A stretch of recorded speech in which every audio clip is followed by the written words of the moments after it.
back years ago. I don't know if they still do that now for pregnant folks. But,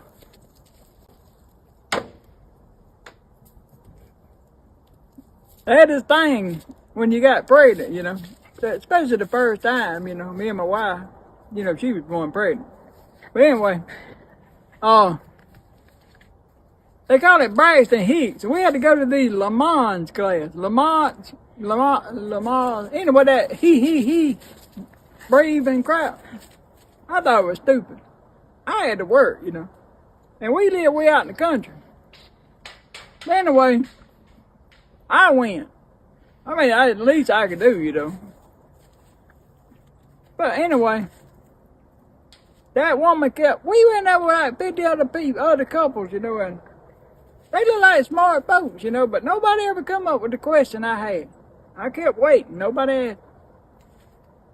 And they were like, that woman was just enthusiastically describing Braxton Hicks. Well,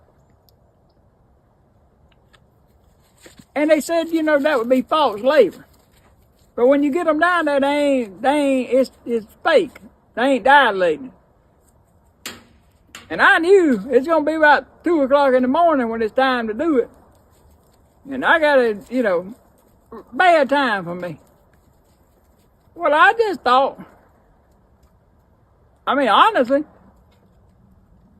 why can't I look myself to see if she dilated? You know. And I figured I'd probably need a flashlight. I had a magnifying glass.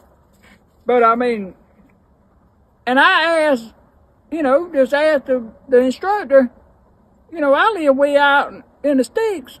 And could I get a flashlight and a glass or something and check her to see if she was dilated before I took her? Well, there wouldn't be no, you know, false alarm. Well, evidently that was the wrong question. Damn. Because them people had to quit, that woman had to quit teaching the class. She got so tickled. Everybody in there, they thought that was the funniest story, the funniest question. But I really thought that. I mean, I wanted to be able to look.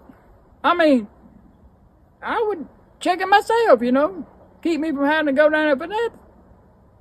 Anyway, that really happened.